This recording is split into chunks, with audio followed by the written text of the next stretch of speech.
Perfect. Good to go. Yeah, are we good to go? Great. Good evening, everyone. I'm Nicola Kane. I'm the new chair of the Transport Planning Society. I took over thank you. I took over about a month ago, so this is my first kind of public outing with the TPS. So I'm delighted that we're in the north, and I'm also hoping that I can get a few of you to join up if you're not already members of TPS. How many of you are members of TPS? Oh, brilliant. Okay, we've got a good number.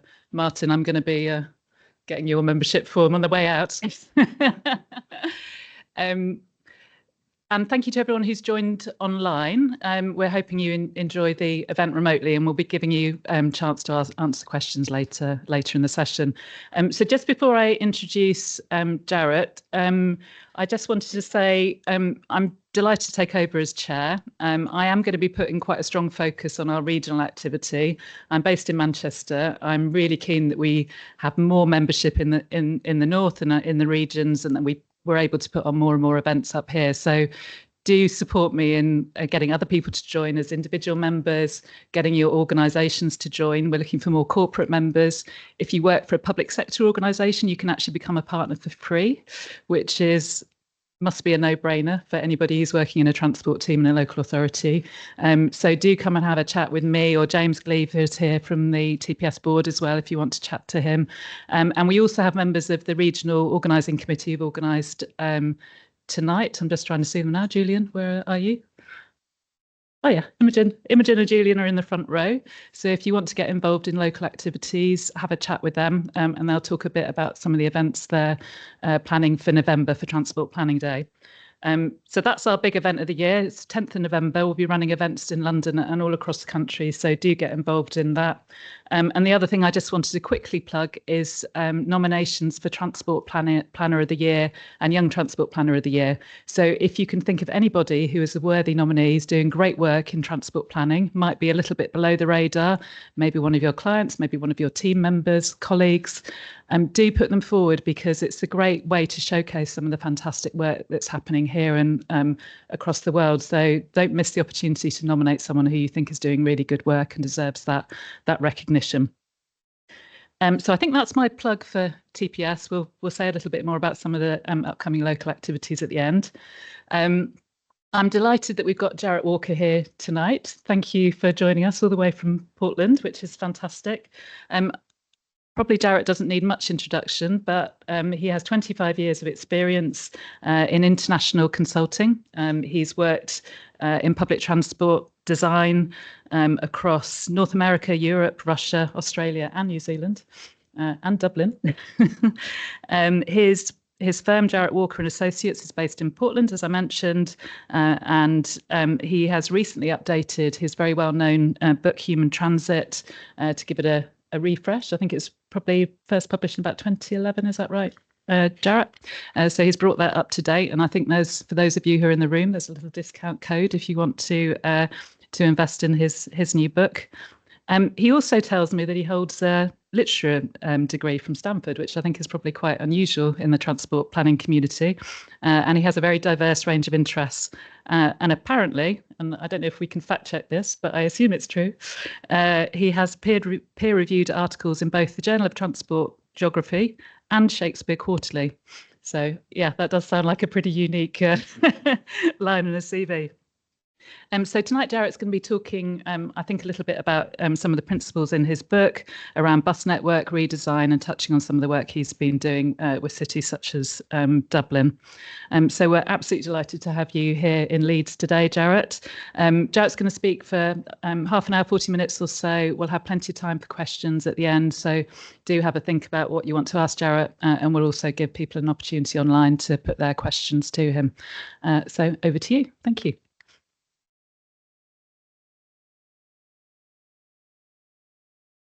Thank you very much, everyone. Can you all hear me like this?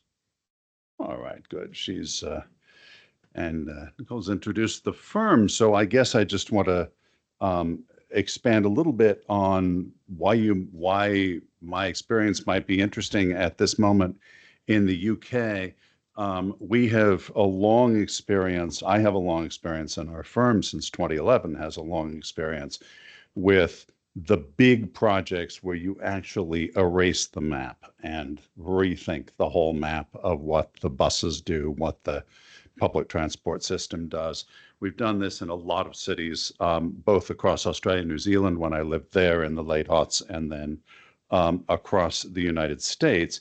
And meanwhile, in Europe, I think we're known mostly for having done the network redesign of Dublin, which is now about 2/3 implemented, although they saved some of the best parts for last.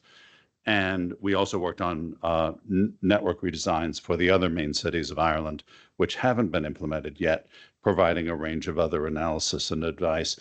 So there's a bit of a commercial, a bit of an advert here at the beginning for the book. I wrote this book after having been a consultant for about 20 years at that time.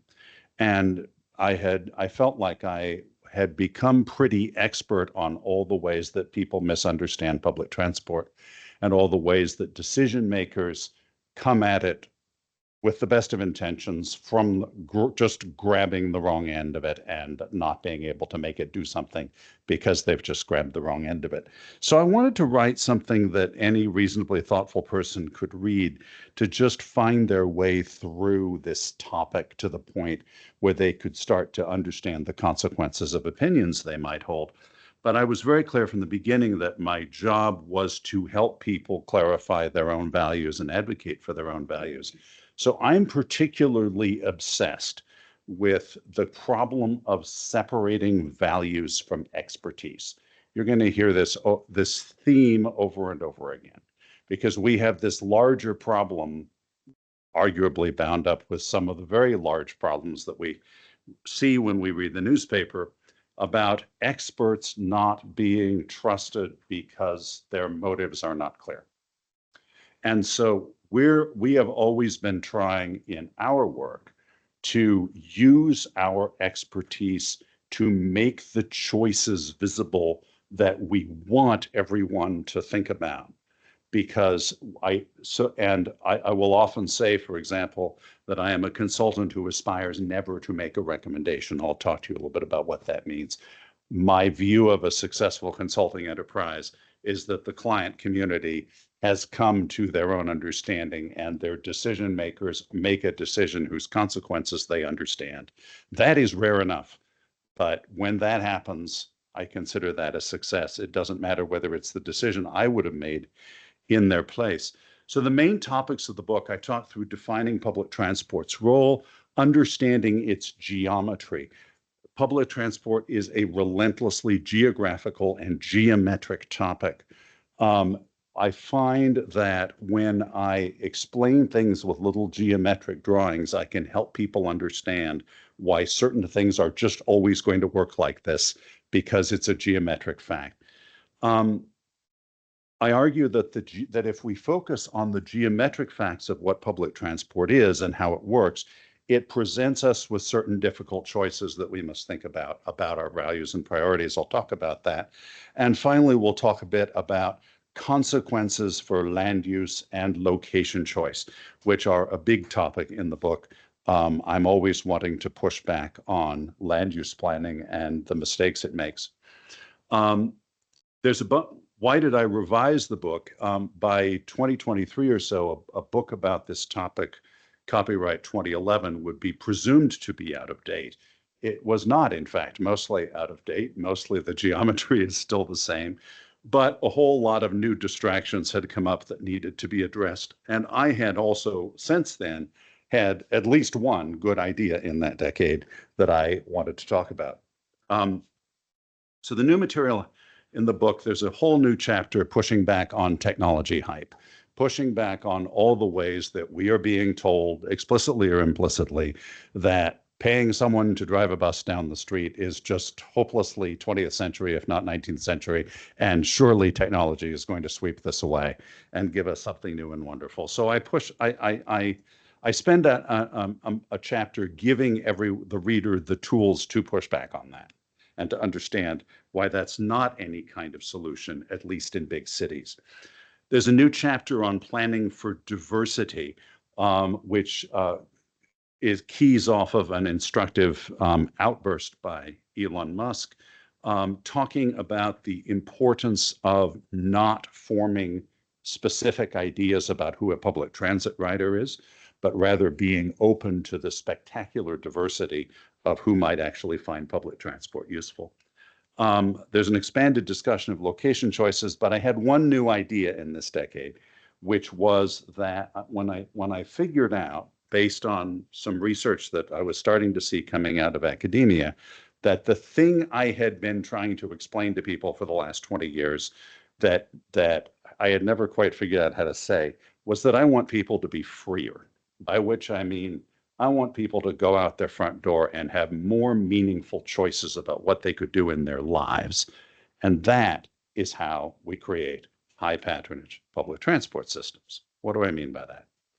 So I didn't invent the idea of access or accessibility analysis, but I did invent this metaphor, the wall around your life. Here's a person, she's in a city full of possible destinations, places she could work, places she could shop, people she could meet, things she could do. But in an amount of time that is likely to fit into her day on the public transport network as it is, there is an area she can get to, a blob. And I call that the wall around her life, because we can only do things that we have time to do. And whatever your time budget is, whether it's 30, 45, 60 for an errand, it might be 15. It implies a wall. It implies that there are places you can't go and therefore things you can't do because it just takes too long to get there. Well, her access to destinations is just the number of useful destinations in that area she can get to. I can describe it as a percentage of the city. I can describe it as a quantity of destinations, a quantity of jobs, or whatever, various ways to talk about it. So here's what that looked like in practice. When we do, I'm going to show you a little two maps of Dublin. This is just the north half of Dublin, the Dublin City Council area. It's far more small, and the Dublin CBD is to the Dublin City Centre is to the south of us here. And an important point, which I'll come back to, is if you want to start thinking clearly about your public transport network, you need to draw a clear map of it.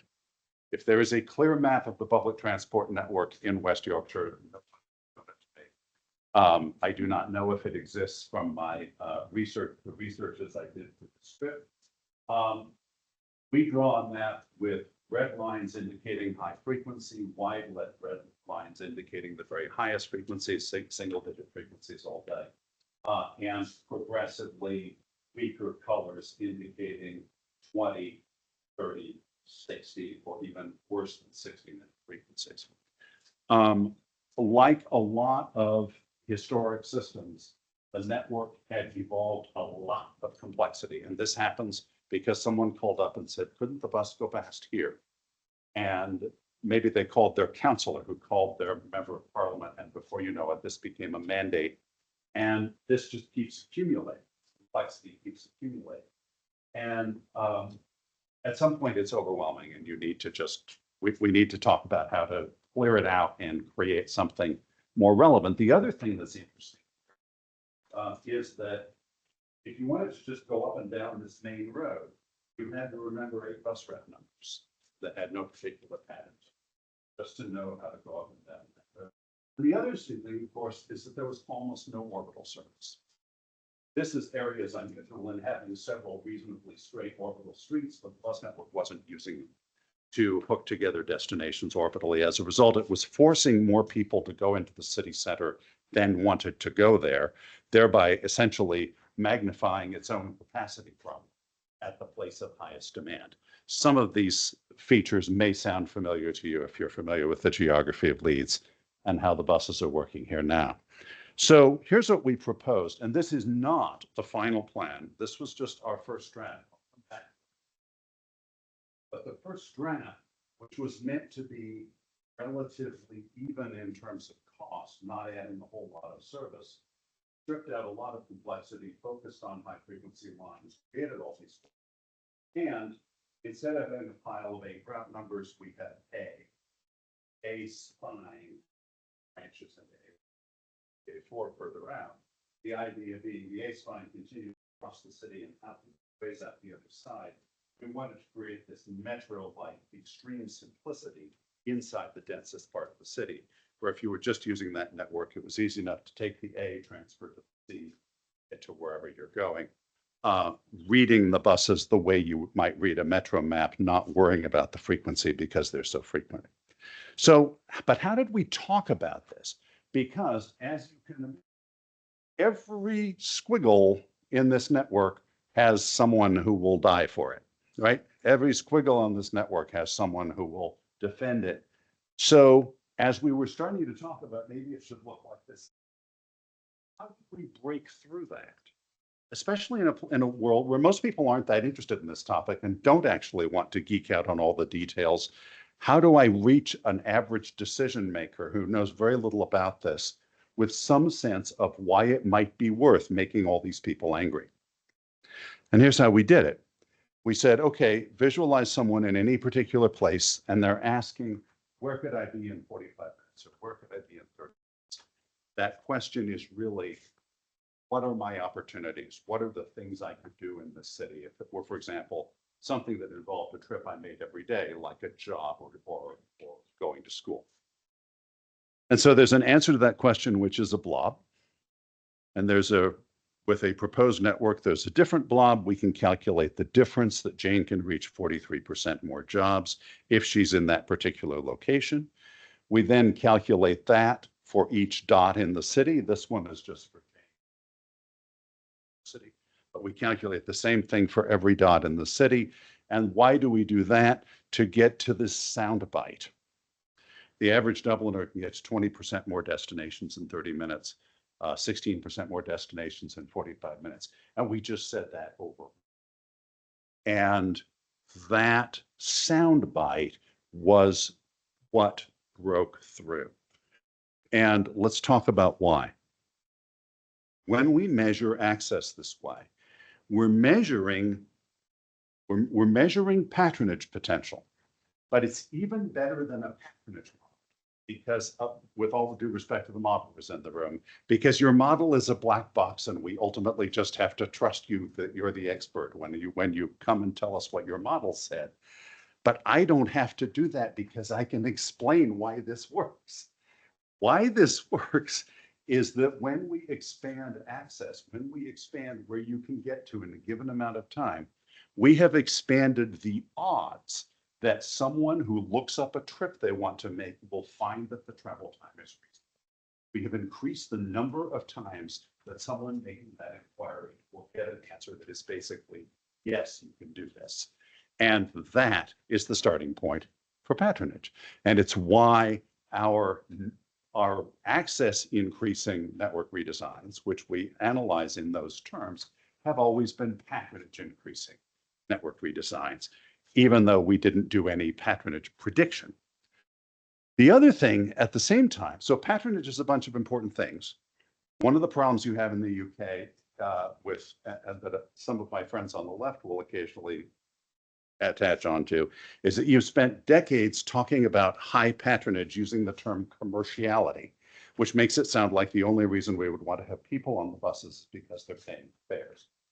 And of course, from the standpoint of everything that Leeds is trying to be as a city, you need high patronage because that's your city functioning. That's people getting around your city in a way that you have room for. So it's very important to detach all that from that and from the sort of history of commerciality and say, no, the sustainability benefits arising from a public transport network arise almost entirely from their patronage, from people using the service, not just the service existing. But we're also talking about people's ability to go places so they can do things, which has an economic benefit because the whole point of a city is for us to have access to the opportunities that arise from other people. Social inclusion, but also simply the nice thing about it is this really doesn't need any justification to the average person. If I just say, I want you to go out your door and feel like there are more things you can do, right? We're talking about your freedom to do anything that requires leaving home. One of the cool things we did in Dublin also was to give people an explore your own access tool. So while we were in consultation, actually this one is from Alexandria, Virginia, a lot of it, but we gave Brad the same tool. You can plunk down your pointer in a place that interests you and you'll see the access blobs. of where you can get to. Purple is where you can get to now and can still get to. Red is where you can no longer get to. Blue is where you duly get to. Can't get there now, but you can under our plan. And so that this tool invited people to form purely selfish notions and to think about their selfishness in terms of access instead of what they would otherwise talk about, which is, oh, you're making me interchange. How can you make me interchange? You know, all those other things that people bring. It turns out that people are tolerant of a lot of interchanging, a lot of walking, a lot of other things, if what it's doing is expanding their freedom and access to opportunity. And so this helped to make people's selfish conversations more informed and give them a different way to think about what the network was doing. Finally, access is a geometric calculation, whereas patronage prediction involves a lot of social science. So you think about how we get to a patronage.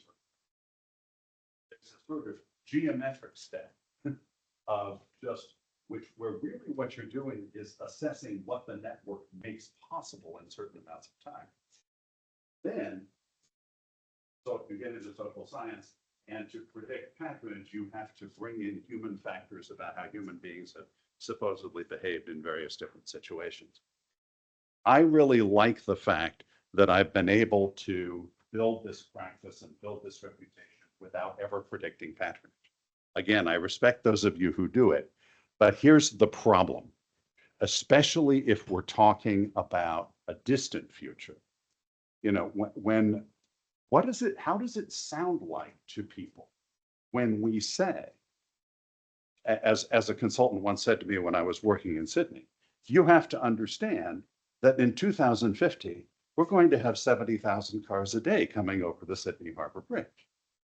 And I said, well, no, you won't, because there isn't room. So they'll do something else. And however more sophisticated you make that model, fundamentally, you're relying on assuming that people 20 or 30 years from now will make decisions the same way people make decisions, which is a way of saying that we're assuming that when you're the same age that your parents are now, you will behave exactly like that. We have to assume that you are a copy of your parents. And I prefer to work in an environment where I prefer not to have to assume that. I would prefer to assume that new generations are going to surprise us and be creative and do things differently, and that's good. And so I don't want to have to assume that. And fortunately, working this way, I don't really have to. And if you're interested in this whole philosophical question about how much transport planning could be about predicting human behavior, but focused instead on simply creating more freedom for human beings, there's a paper of mine that you can Google. It's called "To Predict with Confidence: Plan for Freedom." It's in the Journal of Public Transportation back in 2018. It's easy enough to find online. So network redesign, this process of rethinking the network, is really, really, there are so many possibilities. Sorry, Jared. Just from online here, if you wander too far from the podium, we can't hear you very well. Just so you know. All right. Sorry. I will lock myself down here. So this whole process of redesign is really complicated, and we should talk a little bit about why you have to do it. It's important to do it anyway, even though it's really complicated. Bus networks grow obsolete for two reasons. One is that the city changes around them, but the other very important one is that the values and the goals change. So the transformation that the UK is going through, or that England in particular is going through right now, is not so much about the city having changed suddenly, it's about the goals having changed. The goal is no longer commerciality, the goal is no longer going to be profit. The goal is going to be, well, what is the goal? That's something that you all get to talk about as a community, as a polity. The other thing that happens, as I mentioned, is that if you just keep fixing little things, every little fix tends to add complexity. This is a piece of the old Auckland, New Zealand network. This is the map that they actually showed the public, as though the public was supposed to be able to figure anything out from that. When a network is that complicated, you basically learn the bus that you're going to use, and you use only that bus. And if anything else happens, you have no idea what to do. There's very little resilience to it, because this is the kind of complexity that arises from having too many different bus routes, none of them frequent enough to be worth waiting for, but all of them doing something that someone has requested. Network design takes the big view. So here's what we did to this area of Auckland: before, after, before, after, before, after. Yeah, a lot fewer routes running a lot more frequently that are worth walking to, because if you walk to them, a bus will actually come. And but to get to that, we had to really take the blank slate approach of erasing the map to draw it new, and to look for solutions that solve many problems at once. Like a lot of design, that's really the hard part, is that knack for recognizing the pattern that will solve many different problems, be useful to many different people. Remember, I want to fill a bus with people who don't know each other, who aren't doing the same thing, who aren't necessarily going from the same place to the same place. I want them all to find the same service useful. That's how we get lots of people on board. And that requires this kind of thinking. One other important thing, by the way, it's very important, and I've noticed some of your private operators doing this, even as they're thinking about commerciality. You've got to be very careful about how you think about your existing customer and your input from your existing customer, because existing customers will usually not tell you to do something new that isn't what's serving them. They are your customers because they are going where you go. Not because but that does not make them the only possible customer, or even the customer that's best possible to serve. So right now, for example, like Dublin did, you have in Leeds a massively CBD-oriented bus system with very few opportunities to travel orbitally. And so your customers will talk to you about going to the CBD because that's what they do, because that's what the buses do. And if they're not doing that, they're not on the buses. So it's really important to not get yourself too locked into that kind of customer feedback, because there is that tendency for the existing customer to just tell you to reinforce the patterns you're doing. They won't tell you to try the new thing that we know will work. Again, the importance of starting by clearly mapping what you have. Cambridgeshire, Cambridge-Peterborough Combined Authority hired us to draw a new map of their network. And what they wanted, they don't control this yet. They're early in the stages of thinking about franchising, but they didn't even know what they had. And so we went in with our standard style, again, red lines indicating high frequency, and showed that there is just complexity here that have arisen from multiple private operators on top of each other, each wanting to take people all the way to an imagined destination, not thinking about interchange. And the way that just produces, I mean, it's useful to some people, but it's also an enormous amount of waste and complexity that, again, makes it very hard to explore the network, even if this map existed, to try doing other things other than what you already do. Network design is a very iterative and collaborative process. We're always doing these intensive design retreats. At the core of our project that's me facilitating people around a map to actually hammer out the ideas, because I don't have all the ideas. Many of and the core of the relationship is me bringing my experience, having done this in lots of places, and marrying it with the deep local knowledge of the people who are around the table, who know their community. So, but why is this so hard? You know, we did all this work in Dublin, and I don't know if you follow public transport news, then back in about 2018, you may remember hearing an explosion of noise from Dublin that was so loud you could probably hear it from here. People hated our first draft. People were furious because we had taken out this and that squiggle that somebody counted on. And often, you know, in the back, when we did Houston back in 2012, I remember sitting in the back of the public hearing, and this is a network that was utterly obsolete. This was a little radial network in a city that was no longer particularly focused on its CBD, a city that had decentralized. everyone could see that people could see that the new network was just more relevant to the shape of the city now. But lots of people had built their lives around every detail of what the buses did. And at one point, my colleague leaned over to me and said, you know, what we're hearing over and over tonight is your service is terrible. Don't change anything. And okay, so we have to sort of sit with the absurdity of that. And so we have evolved in our practice. Basically, everything we do in one of these projects is planning backward from this moment. Because, and including preparing the elected officials, preparing the decision makers for how difficult this is going to be, how controversial it's going to be, and why you might just want to do it anyway. But I am never going to tell a decision maker, just trust us, it'll be fine, because that's not my role. It will not, it may be fine in the end. It could be really good in the end, but there'll be some spots along the way where it's really not fun. And I don't want to have misled anyone about that. Data isn't enough. The other problem we have, and this is a particular problem we have, I think, in the UK with the way I've seen some of this material presented, is the belief that there's a belief out there that if we get all the data and give it to a knowledgeable consultant, they'll come up with a network and it'll be good. I have seen tender documents requesting that we come in and do a redesign of a network without any conversation. Just go off and do it. Here's the data. No, it's not going to work. That's not how it works. It works. The good network design is going to come out of a conversation between, where we're marrying the different kinds of expertise, but also that data does not tell you what to do. That is not what data does.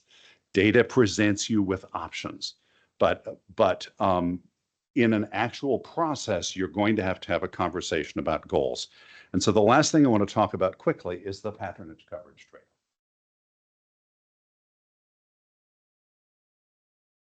I wrote the first academic paper on this back in 2008, and lots of people are still mad at me about it, but I stand by it because it's just geometry. Here's a simple fictional town. In this simple fictional town, dots represent people. So about 70% of the people in this town are on the two main streets, and the other 30% are scattered everywhere else. Let's say I have 18 buses to serve this town. And so I ask the question, and someone hires me to design a network, and I say, well, what's the goal? If the goal's patronage, I'll do this. If the goal's patronage, I will serve the 70% of the population that is in places where I can serve them efficiently, because I can drive in a straight line and don't drive very far.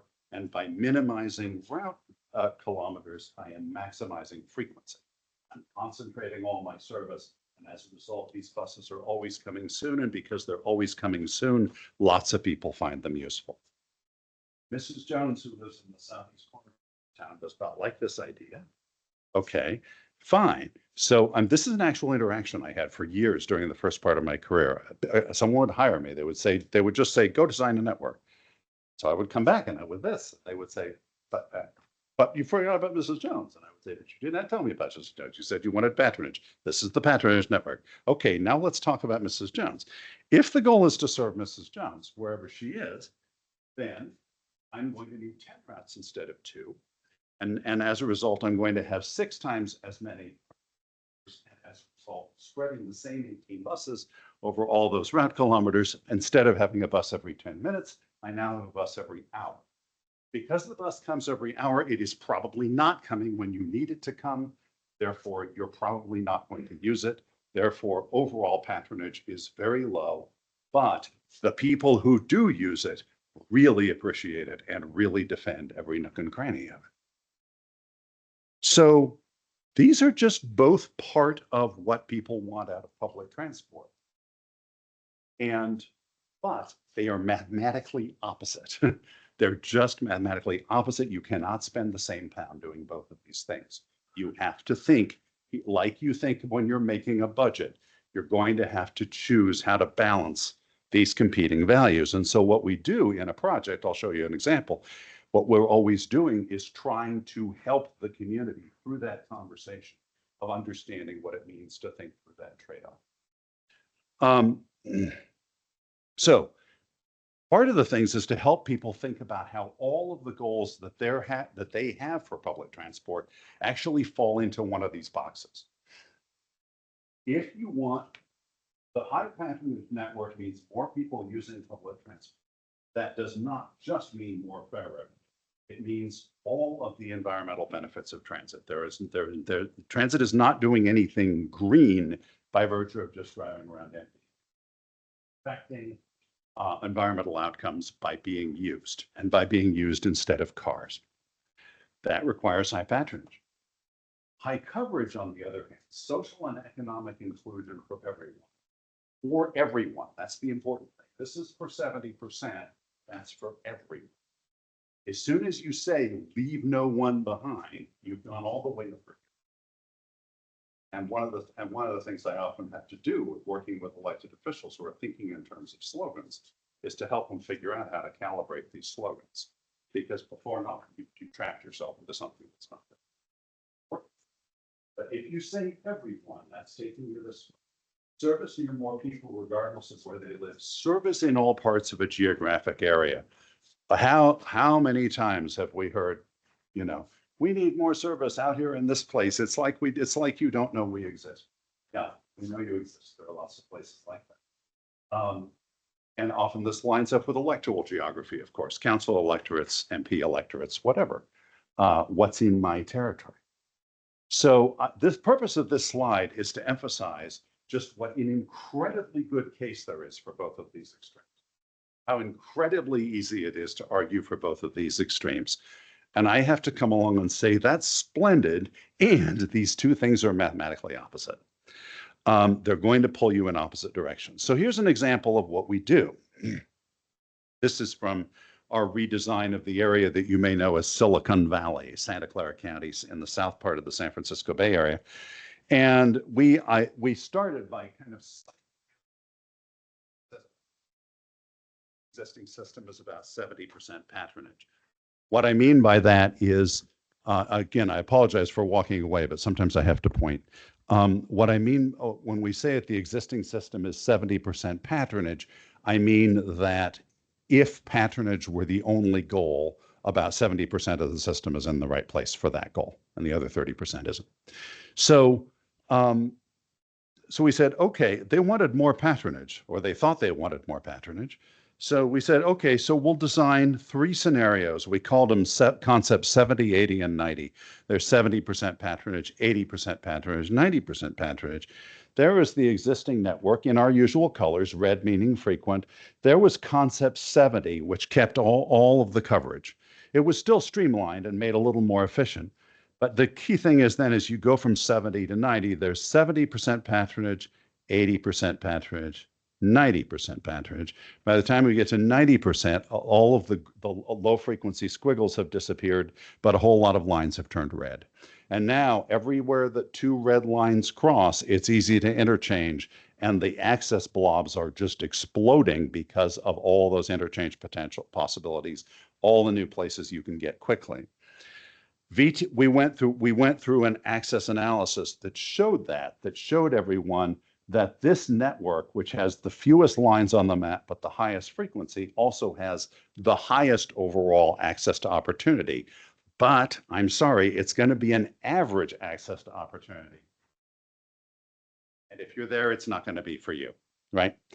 That's the trade-off. And they made a decision. They went through the process. We got the public feedback. The decision makers, who are a kind of council representing the various city councils there, made a decision. They told us 85% patronage, 15% coverage. Exactly like you were doing a budget. This is what budgeting is choosing between different things you like. And so we drew a final plan responsive to that, and the final plan sailed through consultation pretty well. Not because lots of people weren't angry about various details of it, when there were things we fixed, but because the decision makers had been through this conversation, understood what was at stake, and were not surprised. One of the worst things that happens in network design is when you haven't had this conversation and the plan hits the public all at once as a surprise. our approach tends to avoid that. It's worth noticing that what I showed you in Dublin at the beginning was really a patronage concept for Dublin, because NTA started out thinking that's what they wanted and told us to draw that. And then upon hearing the public reaction, they said, okay, we want more coverage than this. Our electeds are telling us to add more coverage back. Now, because this was the Republic of Ireland, there was money lying around. They were able to just put more service out, rather than compromise this network. But everyone I talk to in the UK says that your situation is likely to be more like the American situation, which is that there is not more money to put out, and we are likely to be in a situation more like this, where it's a trade-off between one or the other, and if we have more coverage, we have less frequency. So that's it.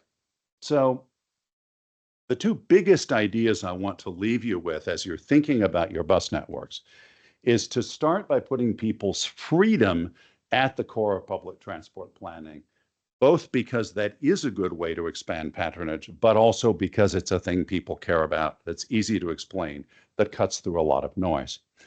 The other is to construct clear conversations about trade-offs so that leaders understand where their goals are in conflict, because ultimately they are going to have to make hard decisions, and we want to create a conversation that leads them not to the decision being easier, but at least to being a decision whose consequences they understand and can accept.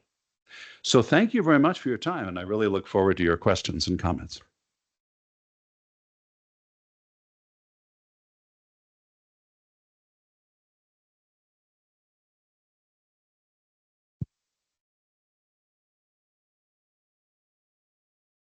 That's great. Thank you, Jarrett. So much to talk about in there. I don't quite know where to start, but I was thinking quite a lot about, you talked about values and the importance of having good conversations about values, which I guess maybe goes to some of the points you ended on there about trade-offs.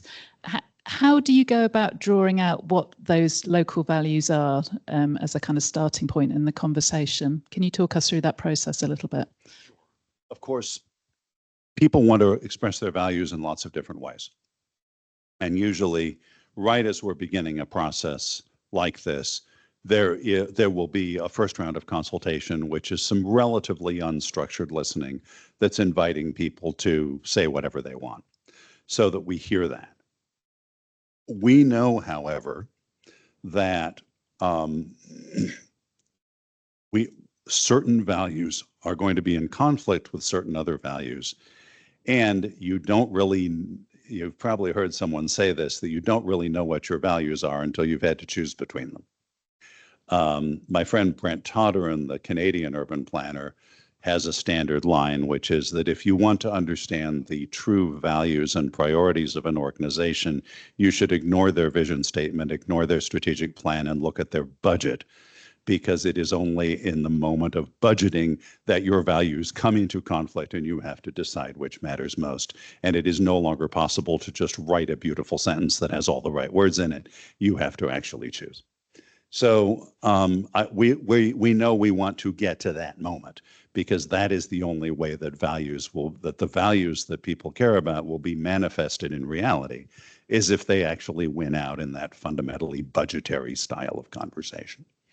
And so we do start with that listening. And I don't always describe this in exactly the same terms. I sometimes use slightly different terms. Sometimes other kinds of trade-offs play out. Sometimes we want to talk about the trade-off purely from the perspective of a rider. So for example, when we know we're talking to existing riders, we'll ask people, would you walk further to wait less? Because that is actually one of the common trade-offs that comes up. And that is what I will have to ask people to do if I'm going to draw a high patronage network. So we ask different people the question different ways, but we also encourage everyone to think about those ultimate outcomes and what's important to them, so that they can grapple with what the real choices are. And we put a lot of energy into like the simple geometric explanations for people, so that they can see why, this is going to conflict with that.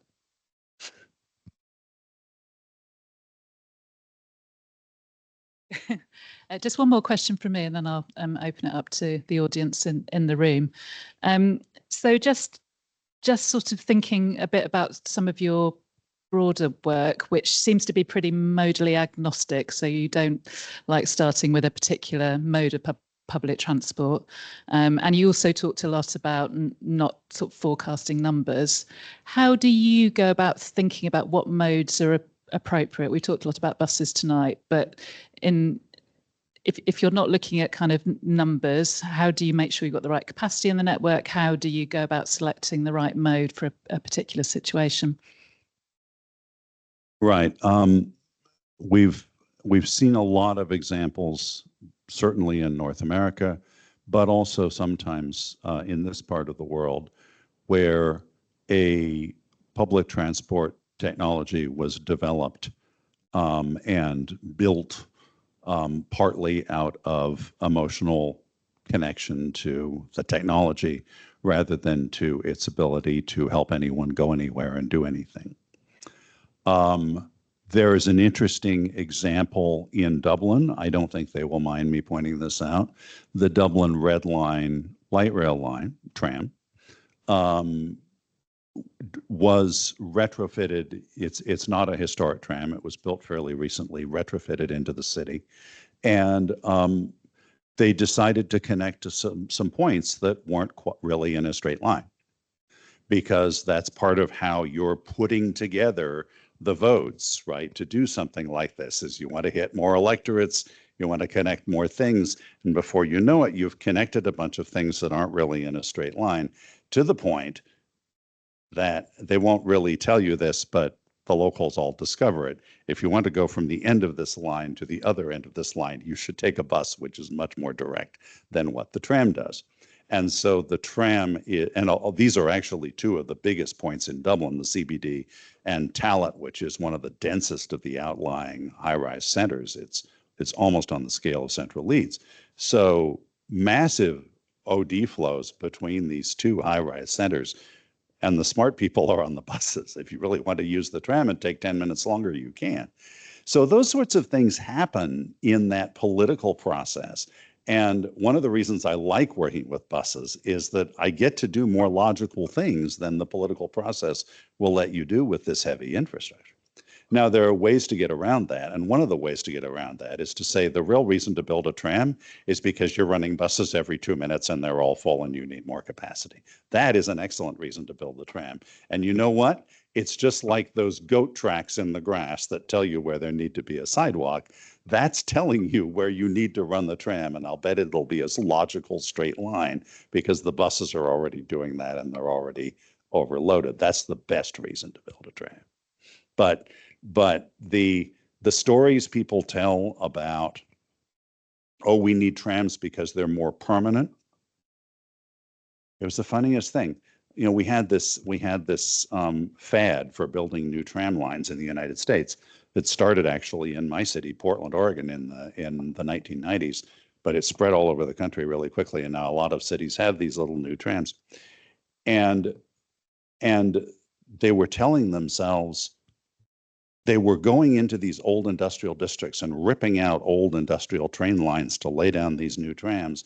At the same time, they were saying, you know, the rails in the street, that makes the service permanent. What do you mean? You had rails in the street, you just ripped them out. No. What makes the service permanent is a permanent justification for the operations. That's the thing that needs to be permanent. And if that goes away, the rails in the street are not going to save the service. You're going to rip them out someday, as we have done. So it's really important. A lot of people who have been trained from the infrastructure side, both people who are trained in building roads and, very importantly, architects, extremely prestigious people who tend to come down on us with a lot of authority, they're trained in thinking about investments where most of the money goes into the building of it, and then you have a thing you can use. And that is not how public transport works. Once you have built your rail line, it just sits there until you figure out how to pay for its operation.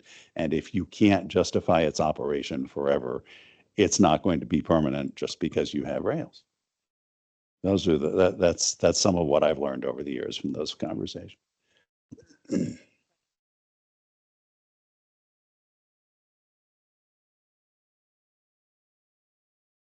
Passing around. I think we've got another mic roving, so yeah, you can hang on to that. Thank you. Keith Ormer, independent consultant, Transport Planning. I've done network planning in the West Midlands and sat there with the people in the room and, you know, not the councillors themselves. I have been to council meetings and faced the wrath of the public. But this would apply to mobility and accessibility systems generally. Working across the globe as you have, how many cities actually, other than a vision statement, which is it really not words, have proper quantified objectives to say our aim is in 10 years time there'll be 10,000 more jobs and there'll be reduced unemployment by X, and because as you say, you can't really plan a mobility system if you don't know what it's for. And my perception is, when I look at the local plans and the local transport plans of local authorities in England, they're full of lovely words, but they don't actually say, unlike the plans say, I'm going a bit now, very quick. If you look back to the plans of Birmingham, Manchester and Leeds in the Victorian times, in the 30s and the 50s after the war, they had proper plans. Now the local plan is just a reaction. We're miles behind with house building. We just need to do something. Or we've got loads of unemployment people because our core industry disappeared in the 60s and 70s. They're not really quantified visionary plans. So I just wondered, comparing cities across the world, what is it like? I was fortunate to grow up in Portland, Oregon, which is a city that's famous for planning. And we have a regional government that has the authority to require various councils to include certain amounts of housing, certain amounts of development in their plans, whether they want more people or not. And one of the things that agency always did was a 30-year land use projection. And this simply takes the form, and it's based on, they synthesize all the city's visions. They have lots of conversations, but what we planners finally get out of it is a database that says 30 years from now, this zone will have this many jobs and this much housing. Small zones, traffic zones, little zones. Great. Now I can actually plan a network for this 30-year future and model it and analyze it and do all that. Now, 30 years from now, will it really be like that? Of course not. All kinds of unpredictable things will happen. But it made it really easy, because it made it really easy to think long term, because we had something that we knew was a shared intention among a lot of people, and not just somebody's, not just somebody's idea. In most cities, that doesn't exist. In most cities I work in, that kind of planning hasn't been done, or hasn't been done specifically enough to be of much use. And in those cases, I frankly have to tell myself and tell my audience something different, which is, we can move you in a good direction with a 5-year network redesign, not necessarily knowing much more about what happens beyond then. But a network, if we do a patronage-oriented network we would design, we will be creating more frequent corridors, and those frequent corridors will become places where higher density development is appropriate, lower parking requirements are appropriate. All those things will come.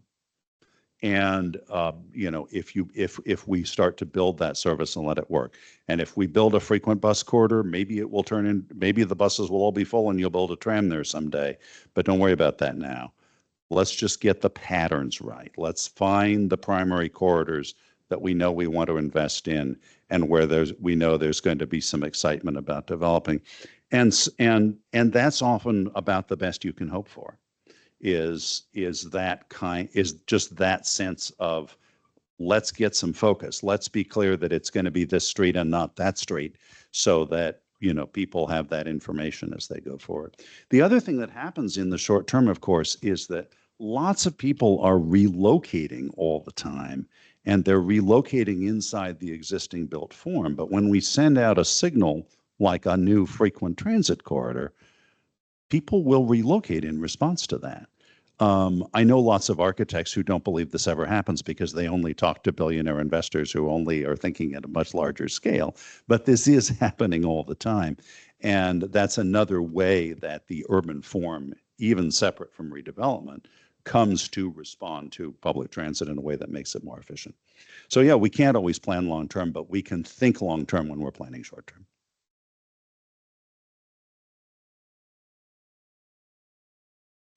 Hi, Jarrett. Steve Hunter from Steer. I have had the fortune of advising quite a lot of the big city regions in the UK on their move towards franchising.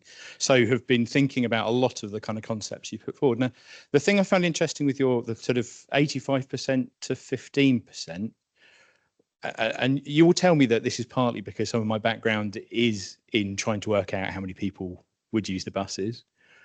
But it's the kind of conclusion you can reach quite quickly that I need those high frequency, high patronage bus services because the revenue from those passengers are the ones that allow me to pay for the 15% of the bus network that is really important and really necessary.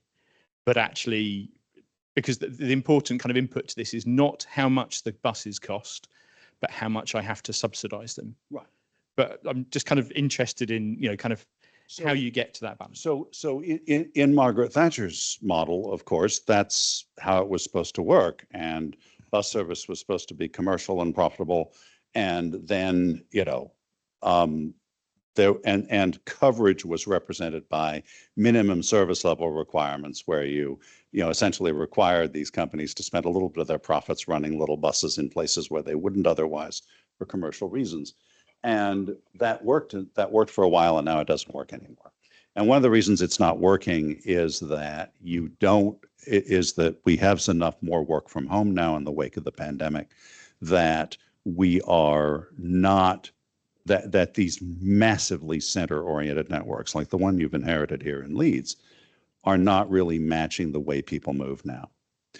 It's the absence of orbitals in Leeds is so striking because I can point you to numerous major American cities where the most productive in terms of patronage per unit of operating cost, most productive services are orbitals, more productive than anything goes into the city center. But again, this is one of those things where if you're just listening to your existing customers and thinking about your existing markets, you're never going to think of that. Someone has to come from another city and say, it's really bizarre you don't have any orbitals here because orbitals are some of our best services back home. What's going on? And orbitals are already some of the most productive services in Dublin, and they were just created a couple of years ago under our plan. So I think that what we have post-COVID is a demand pattern that is still quite intense, but somewhat more decentralized and somewhat more omnidirectional. That means you're only going to be able to serve it with interchanging, and that means you're only going to be able to serve it by thinking about whole networks rather than, individual operators. I guess that's how I would describe that. Does that make sense? Your perspective, you get to a kind of similar solution, right? Perhaps for different reasons, but that kind of helps to explain why that's a good thing to do, right? But it also helps.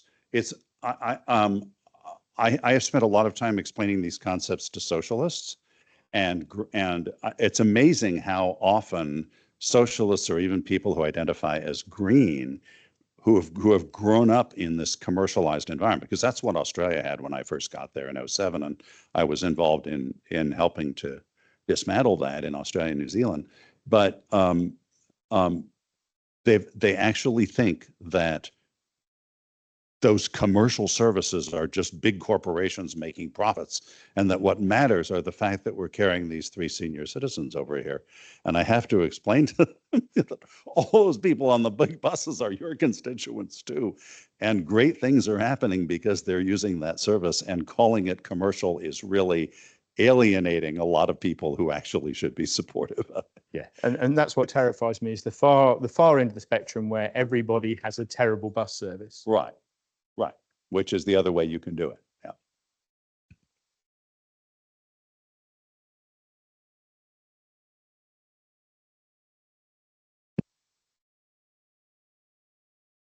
Hello, thanks for the lecture. I'm Edmund from Looking for Growth. I could ask lots of questions, but I'll stick to 3.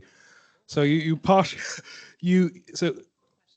So question 1, you've partially answered already, but on orbitals, what sort of improvement in productivity have you seen on the orbital services you've introduced? Question 2 is that Leeds exists within West Yorkshire, so you've got a lot of surrounding towns and cities. So how do you deal with long distance buses to places like Bradford, Wakefield? The final question is just on your instinct, bearing in mind Leeds doesn't have a complete map. What sort of percentage improvement do you see as possible for Leeds, whether it's in terms of patronage or sort of choice available? Thanks. I'll take them backwards. I don't know Leeds well enough to even venture a number. Your council has given this a lot of thought and has come up with the goal of 130% patronage growth. I've certainly seen cities achieve that, but I'm not close enough. I do know, I mean, I can walk, I mean, from having been here for a little over a day and having walked around and stood at a lot of bus stops and watched what's happening, I think I see some waste. I think I see some things that I recognize as inefficiency, even just even just at this stage of learning the network. But the actual process of exploring that, discovering how much inefficiency there is, what can be unlocked, what that can be spent on, I would be foolish to speculate on that now. Yes, of course, a network redesign has to be responsive to the various different scales, but a whole lot can be accomplished inside the city of Leeds. And I think it's important, you know, my advice, I was talking to Councillor Carlow today and some others at the city, and my advice was, yes, ultimately the combined authority is going to need to do this, but don't be afraid to, you know, open a beer and get around a map and start thinking about what you'd like. Don't be afraid to develop your own ideas. Don't be afraid to develop what you think Leeds wants. And ultimately, there'll be a process of integrating that into sort of what are the situations around the borders that have to be thought about so that you get an integrated network over the whole region. But that's what you'll ultimately have. But it's okay to think about this at various different scales at the same time. And it's important for Leeds not to feel that they just have to wait for the authority to do all the thinking. And you're back to, I did it that way so that I had liberty to forget your first question, which was again. I don't have the numbers in my head. I can't really give you a percentage because they didn't exist before, so it was an infinite percentage growth. Right? But they're doing very well, and I can point to. It's fresh in my mind now. A number of U.S. cities that are fresh in my mind, including Portland, Oregon, where I live, where the highest productive bus lines in the city are orbital. And why is that happening, by the way? It's happening because although they don't have the single giant center on them, they get used evenly in both directions, right? Radials, we have this problem that we send all these full buses one direction and they all go empty the other direction. Orbitals, we don't have that problem. We get balanced use in both directions, and that turns out to make a huge difference to the bottom line. One of the reasons why those buses don't look as full, but are actually doing more because they're turning over so many people all the time. You're right. The churn, exactly. Thank you. Gentlemen, next, right forward. Thanks. Hi, Chris Hillcoat from KPMG. When you were talking about what passengers say they want or what councillors think they want, it reminded me of the work we did to design cycle superhighways in London 10, 15 years ago. People told me all the time, cyclists want ... cyclists believe ... And of course, we weren't designing for those people. We were designing for the people who were not cycling. They were invisible. So it's a really interesting parallel. My question related to that is around customers and trust. So this idea of introducing interchange into a journey, for a lot of people, I suppose, is quite a nerve-wracking, anxiety-inducing thing. What kind of measures have you seen that help people to overcome that fear and build that trust? Partly it's not misleading people about, not sugarcoating it. Interchanging does multiply the opportunities for a disruption. Interchanging does require putting your bookmark back in your book and getting out of your seat, and there's a nuisance to that. You may have to cross a couple of streets. It may be raining. I try not to make it. I emphasize, of course, that there are great things you can do with infrastructure to make interchange better. Perhaps you've seen the idealized sort of world's greatest interchange, which happens, for example, in the Vienna subways, where they've interlaced the lines so that two different lines arrive at opposite sides of the same platform, so that walking across the platform is a useful interchange. And then, of course, because it's Vienna, they've timed the schedules so that the trains are always sitting there together. And so interchanging is easy as walking to another chair in the same room. It's not going to be like that most of the time, but I use that example just to emphasize that the problems with interchanging are all things that can be worked on to a degree if you decide that's important. But ultimately, I just keep coming back to the fact that I just cannot give you liberation without interchange. I can't maximize your freedom without asking you to interchange, and that's really the trade-off.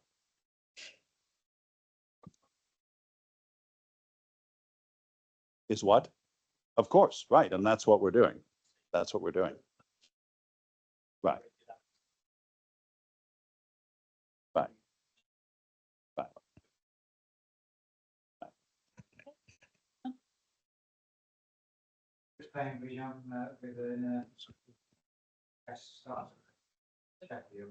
Mark is coming to you here. I'm used to shouting and rabble rousing, but I wondered if there's a way of squaring the circle between patronage and coverage by, or as our Prime Minister Boris Johnson called it, having your cake and eating it.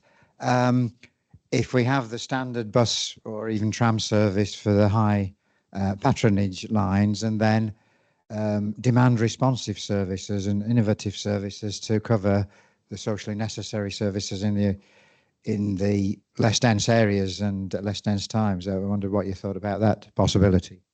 It sounds lovely. But it is the correct metaphor, having your cake and eating it. It does not work. And the reason it doesn't work is that any demand responsive service is going to have a paid driver who is doing that instead of driving a big bus down the road carrying lots of people. And so demand responsive or on-demand service is another way of providing coverage with clarity that the goal is coverage, but it is not a patronage solution. And this has been a struggle because demand responsive service involves new software, therefore has very well-funded, VC-funded companies promoting it. And some of those companies go around saying things like, oh, if you just have our demand responsive service everywhere, then you can just run your big buses. Yes, but somebody's going to pay the driver of this demand responsive service. And operating cost in public transport is mostly labor cost. So it doesn't work. Until you come up with a driverless way of doing it, which is a few decades off yet, it doesn't work. It doesn't get you out of the patronage coverage trade-off. It's just another tool in the coverage toolbox. Yeah. We've got some questions online as well, haven't we? If we just see what we've got online, I should see them. Yeah, we've had a few great questions online. I will say the most common theme has been about the culture of interchange in the UK, but I think we've touched on that already, which was great. The next question I'd like to ask from the chat is, how does your work in network redesign consider and advocate for integration with rail and light rail lines? Always, if rail is there, we want to put people on rail if rail is there and rail is useful. So it makes no sense in my mind to have buses competing with trains. If they are complementing trains, if they're doing something different, then that's great. If they're running them because you don't have the capacity on the trains, then I hope you get longer trains, because ultimately it's not a good use for buses when rail is so good at delivering capacity. Remember, operating cost is mostly labor, so we care about the ratio of passengers to drivers. That's what rail is for, in my mind. is that astronomical ratio because a rail vehicle can be so large. But yes, we always want bus and rail to work together in every possible way. Yep, can I ask one more? We've just had a question through in the last few minutes in the chat about any examples of well-designed interchange points. So I know we talked about Vienna just then, but in terms of other infrastructure for interchange points, if you have any examples of good design. Look, in the bus world, the best interchange point is going to be, if you're just optimizing for the interchange, the optimal is an island station where buses gather around an island and you can walk across the island. And then often I'm doing timed connections there too. When I'm doing infrequent services, I'm trying to time them. So I want all the buses to be there together, like the Swiss do with their trains. And but that often just doesn't fit into a city. And in reality, what we're often doing in a city is that there's a bus stop over here and there's a bus stop over there, and they're on different streets, and you're going to have to cross this street. So there are still things you can do there, though. It's not so much a question of what's an ideal interchange as how do you make interchange in any particular situation as good as it can be. One problem we had this problem in Sydney just enormously, even in the dense city. The roads authority was convinced that you must not have bus stops anywhere near major intersections because that's taking capacity at the point where the cars are trying to sort themselves into their various directions. And so fundamentally it was saying buses need to get out of the way of cars who are more important.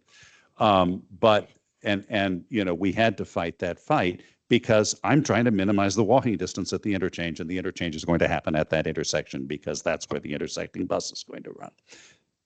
So don't think about ideals. Think about what can we do. This interchange is going to happen where it does because that's where the logic network puts it. I can't make this, what can I do to make this a better experience? I think we're going to have to take some of the questions. Can we keep going for another 5 minutes? 2 more questions? Yeah. One at the back. And lady at the front. Oh yeah, really interesting. Thank you. I'm Andrew from the NHS. I want to know just about how fares and ticketing fit into your debate, because it's one thing providing an amazing service that people hopefully will use, but we know that with new potential passengers, how they pay for it, how much it's going to cost, etc., is a key factor. How does that fit into your debates? There are people who devote their lives to thinking about fares, and I'm not one of them. And when I try to claim some expertise in my territory, part of that is not getting too far into territories I don't know. I know this issue. I've seen it in a lot of places. Fares are 2 different kinds of problem. There's a complexity problem, a hassle problem, a nuisance problem, and which is large. And then there is an affordability problem. Is this the right price?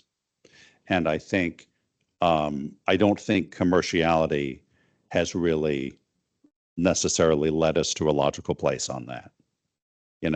Last time I was here, I was all by myself in a car, in a train car from London to Cardiff. And I remember thinking, yes, and I paid £100, but 20 people could have paid £5. There was room for them all, right? And then more people would have been able to go places. So there's a lot about fares. I don't think they should be free, that we have people in the United States who think they should be free, but I do think that they need to be gradated in a way that makes them affordable to everyone, but not so low that they signal that the product has no value and should be used wastefully. So I don't appreciate it when an able-bodied person gets on a bus and rides for 400 meters, right? Consuming capacity for a trip where they could have walked. There are things like that you want to discourage. One more question. Thank you. I'm Becky Winter from A Fleet for Change. One of our primary goals is to get women and vulnerable people home safe at night. After your response about DRT, we might have to do some rethinking on the train home. But one of my questions, I mean, it's been fascinating what you've explained. I'd like to know about technology as well. Is there any technology that would make your job easier? Oh my goodness. Yes. You know, there's data that would make my job easier. Like in many countries, we have good databases of where all the jobs are, and you don't seem to have that in this country in a very readily usable way. Of course, we're always looking for, we have an interesting challenge with access analysis, right? Which is that I have to somehow count useful destinations. You heard me say the average Dubliner can get to 20% more useful destinations. What did I mean? In the case of Dublin, I meant jobs and school enrollments. And before COVID, you could be pretty sure that a job was actually where the database said it was. Now, not so much. People work at home on Mondays. You know, it's harder to be sure of some of that. In the US, we've come to rely on a product called Replica, which essentially anonymizes the data that arises from everybody's cell phones, everybody's digital mobile phones moving around. And there's all sorts of privacy anxieties around it. But ultimately, what I'm after is how many times a day does someone go there? And I don't need to know who they are. I don't need to know where they came from. I don't need to know why they were doing it. I just want to vote for that location. I want some measure, some indication that this many times a human being found that place to be good for them to go to. Because I have to have a universe of things I can count for useful destinations. And so that's one of the challenges that I know we'll have with this tool in the UK. And, you know, one of the things I sort of look forward to exploring, but every country is different. Back when we worked in Russia, the way they counted jobs was to count where cell phones were at noon. And the way they counted residents was to count where cell phones were, where mobile phones were at midnight. And that was their data. But so it always starts with working with what they have. If you mean transport technologies, the next revolution, I mean, most of the transport technologies we hear about are not going to have a big effect. But the thing that could would be if we actually got to driverlessness. And that is a huge lift on buses. But it has been done on rail, of course, for a long time, for 40 years. Vancouver's been running them. And you've probably ridden driverless metros, and you may not even be aware of that they were driverless. I think most people today, certainly in the US, can't visualize that yet. But when I think through all they had to go through to get to the driverless train, it's not a fundamentally different problem. And so the only reason I mentioned that is that operating cost is overwhelmingly labor, and that if you could ever get to that, you could unlock a whole bunch of abundance in service. So I think that's out there. And it's really the only invention I'm aware of, and I get pitched on lots of inventions. It's the only invention I'm aware of that could really transform the fundamental math of what we do. Thank you. Good question. Thank you. Oh, so I can use this. Yeah, okay, great. Thank you. Right, I think we could have gone for another hour or so with questions in the room and online. I think we've got the space here till about 8 o'clock. So if people want to stick around, I'm hoping Jarrett doesn't have to rush off. That's been a fantastic presentation, and thank you for taking so many questions so willingly. I get a sense you've probably answered some of them before, but maybe not all of them. So hopefully we gave you a few new ones to think about. Thank you so much for everyone coming tonight, and to Arup for hosting us. It's a fantastic venue, and for laying on all the drinks, and to Imogen and Julian for organising the event. Do you want to do a quick plug for Transport Planning Day while we've got everyone together? Yes, thank you very much for coming, and thanks to both of you for hosting. Yeah, as Julia said, we are Nicola. Sorry, I was combined both of your names in that. As Nicola said, we are trying to get some more local events organised. Our next one is planned for Transport Planning Day, which is on the 10th of November. We're going to be back here, if David will have us. And we're going to have a guest speaker from the NHS. Andrew's going to come and talk to us about his very challenging role as Sustainable Transport Lead for NHS England. We're new in the rep role. We want to make sure that you're interested and want to keep coming to the event. So please do reach out to the Yorkshire and Humber email address or come and chat to us after. If you want to get involved and help or speak at future events, please also speak to us. And yeah, thanks again for joining us.